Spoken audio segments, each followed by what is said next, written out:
Good day, dear people. With this video I wanted to respond to this Seabass visual artist, expert, professional, however you like it. He was trying Blender for the first time and he really wasn't amused or impressed with how Blender works. He came from 3D Studio Max. I myself have actually used 3D Studio Max for a long time. I have switched to Blender. So I understand his annoyances, and with this video I try to respond to some of them. The first thing that he mentions when you open Blender are these cube, light and camera objects. They are distracting. They indeed are. The first thing you have to do when you install Blender is to select them all, hit the X or the delete button. X is actually also delete, and delete. When you do this, the first thing you then have to do is go to File, Defaults, and save this as a startup file. The next time you open Blender, this will be exactly what you get, an empty scene. Another thing that is missing when you open Blender is a quad view. There's a standard quad view that opens when you hit Ctrl, Alt and Q together. But it is a not very flexible quad view. You cannot expand any of the views a little bit bigger. You cannot make the perspective view any bit bigger. So it's okay, but it's not very flexible that I know of. I did not find any way to change this. So the other way to do it, we can exit this by hitting the same key combination of Ctrl, Alt and Q again. The other way to do this is to make it ourselves, and I can show you. I have you have the layout menu here all the way at the top, and I have added a new one, and it's called Quad View. And when I press Quad View, this is what I get. And also I can save this as the default file, and the next time I open up Blender, this is what I see. But this is what you will see when you open Blender normally.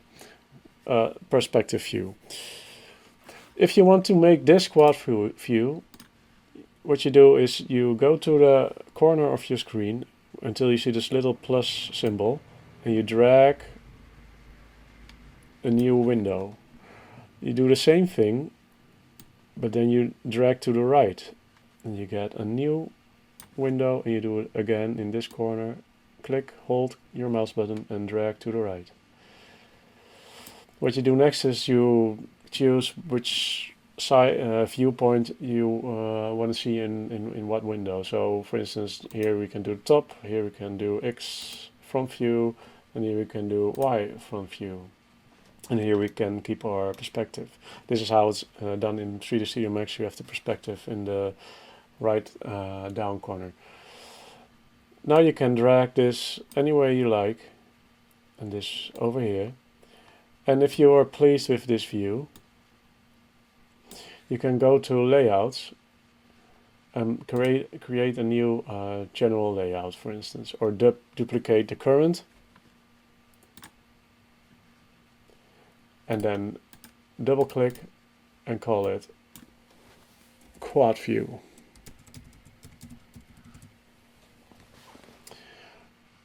Of course I already have one, so I won't do this.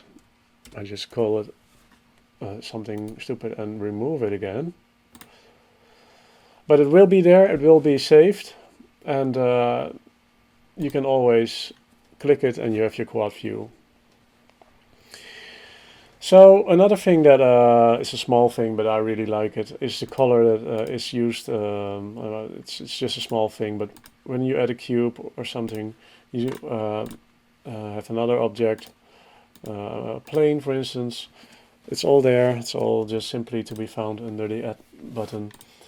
You select your objects and they become blue, and normally they are orange. I like this color more, so if you want to change this, it's also like this in 3D Studio Max, this nice blue color. It's just a small thing, but you can just easily go to Themes, 3D Viewport, and then here it is under Object Selected. You can change this color to any color that you like. Small thing. Oh yeah, and don't forget to save your preferences when you've done that. It's just a small thing, but I like it. So I think these are the first things. That's something that you have to keep track on when you go from 3D Studio Max to Blender. And another thing, yeah, just explore. Just click the buttons, see what's under them. Just take some time to view them and get uh, acquainted with the different options you have and the different menus. If you just click around, go with your mouse, you don't even have to click. You can just click once and just move your mouse and just, or pen. Pen is even better actually. But and then you can see everything is there. Another thing that I want to point out, and this is just a personal thing that I really don't understand, and I hope somebody can explain this to me, is if I have a cube or an object of any type, and I want to scale this in all on all axes, I can actually only hold S and just drag the mouse. This is the only way to do it. Let's say, for instance, I have this set to a weird number, 3.37, and I want to go to 4 and have the other axis follow up with me on the Y and the Z axis, and I type 4. This doesn't work. Now, one could say, yeah, but you have to use these locks and then it will work. No, it won't. And also, maybe then there's a lock hidden here somewhere to make this work. Just in almost every other application, you can lock the dimensions. In even the most simple programs that I know, you can just lock the dimensions of 2 or more axes, or aspects, radio settings, and it just will move them accordingly so you can keep your overall dimensions the same. Okay, I am missing this. If it's just really not a part of Blender, I think this is a really small thing that could have been implemented a long time ago, and that should be there. So enlighten me, people. Can this be done? Am I missing something? Or else, please make this an option in Blender.